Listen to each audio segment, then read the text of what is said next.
The question is, should the motion be agreed to? I call the member for Ryde. Thank you, Mr Speaker, and it's a delight to follow from my neighbour in Parramatta on this very, very important motion, because I'm pleased to hear that she's indeed a supporter of this important project, because we all know that when it was to be built, we know that the member for Parramatta would of course been there with bells on to cut the ribbon on this important project, and it makes sense because metros are tried and tested. I can speak to my own experience in my electorate of Ryde, where it has been an enormous success for Macquarie University precinct. We have seen the booming Macquarie Park Business Centre take off because of the great work that's been done by the previous government in delivering Metro North West. And I'm pleased that the Minister for Planning is here, because off the back of the Metro North West, troves of new housing has been built in my electorate, well in excess of 50% over our targets off the back of this important public transport infrastructure. It is why it is so important. And of course, it's not blue sky thinking. We have a tried and tested model.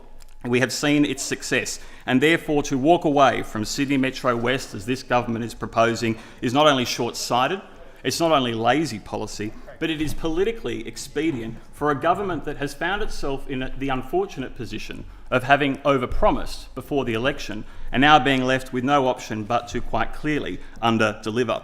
And of course, we've already seen broken promises from this government. We know when it comes to Active Kids, Creative Kids, First Lap vouchers, that there's been backflips. We've seen on things like regional travel cards. I know the member for Coffs Harbour's here. He'll appreciate that this is an important thing for his electorate.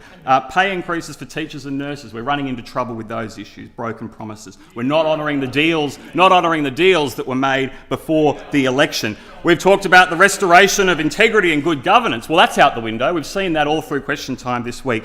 They talk that privatisation will be off the agenda, but it's back because we can see that there's mass sell-offs of public land, and we now know that there's the 180-degree backflip on the state building infrastructure, Sydney Metro West. Now, all new governments earn a mandate based on what they say before an election. But what I find particularly disappointing about this government is that they seek to hold up the mandate that they saw by breaking promises. That's not how it works. You have to be honest before the election about your intentions, not change your tune after the election. It's time that they honour the deal they made with Western Sydney before the election. It's time that they honoured the deal with the 10,000 direct jobs that were designed to be built as a consequence of the construction of this project. It's a time to honour the deal of the 70,000 people who were promised indirect jobs during construction of this project.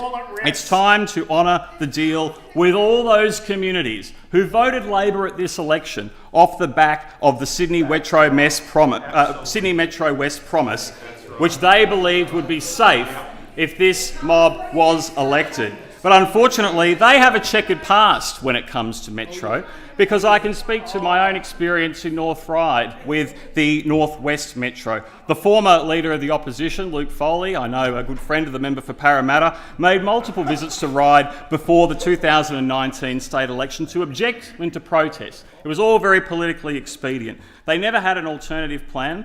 They thought they could blow it up before the election. And funnily enough, all these years later, Metro is now the catalyst for this current government's housing supply woes. You are only achieving your targets because of the work that the former Liberal and National government did. And isn't that a great legacy that's been left behind? But imagine how we would fail as a state if this government did walk away from nation-building infrastructure. What you would see if they continue to push ahead with what is a very fair and valid housing supply program is a city that grinds to a constant halt. You need to build infrastructure to sustain your growth and to walk away from a project like this while at the same time investing in new housing will grind the city to a halt, and you will fundamentally lose confidence in the communities you need to take on your journey to deliver those important outcomes for housing supply. Not far from my electorate is the Sydney Olympic Park station that has been proposed. What a great opportunity to get people in the fast-growing suburbs like Meadowbank and Melrose Park onto metro lines. That's all being threatened and being taken away because of the mismanagement of this government and its over-promising before the election. We've already seen projects like Parramatta Light Rail Stage 2 under pressure. Please don't tell me that Sydney Metro West is the next one on the chopping block. Now, let's not forget that this government's been silent on new schools for places like Melrose Park and Macquarie Park. Before the election, they made all sorts of promises about schools.